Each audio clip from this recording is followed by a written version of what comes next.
Voici l'humeur de Frédéric. C'est maintenant.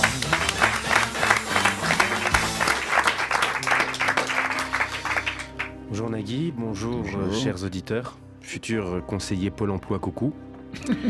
Leçon numéro 11, pas numéro 11, ça veut rien dire, du manuel de survie dans l'isoloir. C'est pas parce qu'on n'a rien vu venir que c'était pas prévisible. Mardi dernier, à ce micro précisément, j'avais prédit la victoire d'Hillary Clinton. Avec un cynisme qui n'a d'égal que ma capacité à manger des entrecôtes de 400 grammes en 2 minutes. C'est vrai. J'ai laissé entendre qu'en 2016, une candidate soutenue par des puissances financières telles que Goldman Sachs ou Monsanto ne pouvait pas perdre les élections présidentielles. C'est vrai. Une semaine après, T'es une merde. force est de constater... Non, arrêtez Nagui, c'est déjà suffisamment dur. Que j'avais totalement raison. Non. Si j'avais raison, Hillary Clinton a eu plus de voix que Donald Trump.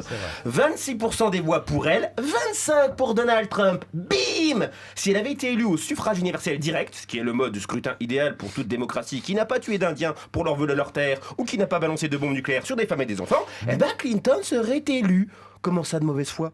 Mais vous avez cru quoi, Nagui ? Que j'allais débarquer ce matin tout penaud ? Genre la semaine dernière j'ai dit une grosse connerie ? C'est vrai. Ça fait combien d'années que Jacques Attali a la main qui se trompe dans tout ce qu'ils annoncent ? Ça les a jamais empêchés de faire comme si de rien n'était. Et puis on est sur France Inter, hein, une radio qui pensait que le Brexit n'allait pas avoir lieu. Hein. Alors excusez-moi, mais niveau doigt dans l'œil, on peut contrôler sa prostate. Hein. En 2005, sur cette antenne, on faisait campagne pour le oui au traité constitutionnel. Hein, donc commencez pas. Moi je reconnaîtrai que je me suis trompé quand Bernard Guetta reconnaîtra que l'Europe, ça sent la couche confiance.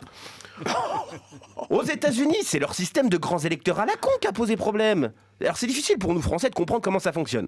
Oui, chez moi à la maison, Nagui, on est 4 avec ma femme et nos 2 enfants. Bon, et bien par exemple, si je dis à ma fille de 3 ans et mon fils de 7 ans, dites les enfants, ça vous dirait qu'on se mange une pizza surgelée pleine d'ingrédients cancérigènes, qu'on regarde un film d'horreur et qu'on se couche à des pas d'heure, ils vont me répondre « Oh oui papa !» Ma femme, elle va dire « Hors de question ». Résultat, on regardera pas le film, même si on a la majorité des voix. Car dans le système politique de mon foyer, ma femme est une grande électrice. Sa voix compte beaucoup plus que la nôtre.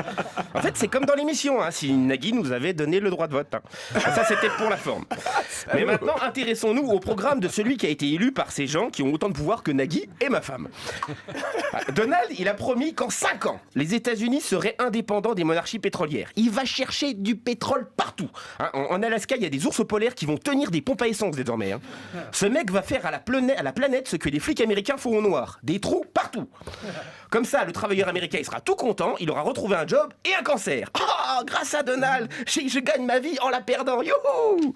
De toute façon, l'écologie, Donald, il s'en fout. Comment tu veux qu'un type qui passe sa vie dans des cabines à UV se rende compte du réchauffement climatique ?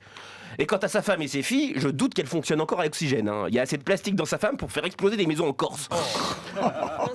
Côté justice, si c'est vrai, t'as pas vu. Hein. Côté justice, il va nommer des juges anti-avortement et favorables au port des armes à feu. Il y a une certaine logique. Hein. Faut quand même donner à tout fœtus le droit d'atteindre 5 à 6 ans pour se tirer une balle avec l'arme que ses parents auront laissé traîner.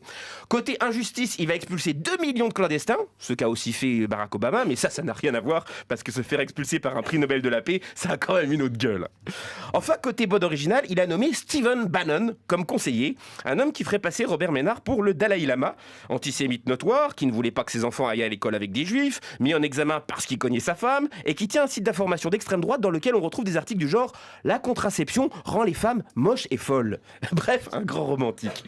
Cet ancien banquier d'affaires de chez Goldman Sachs, tiens, encore eux, à mon avis dans cette banque c'est Hannibal Lecter et Freddy Krueger qui font passer des entretiens d'embauche, et ben en ce moment il essaie de se rapprocher de Marion Maréchal Le Pen, notre reine des neiges facho. Vous savez, enfermé, expulsé, je ne peux plus voir les immigrés. Quelle Alors, horreur! y a-t-il quelque chose de positif Dieu. à l'élection de Donald Trump ? Attendez. Non mais ça va venir parce qu'il faut positiver. Attendez.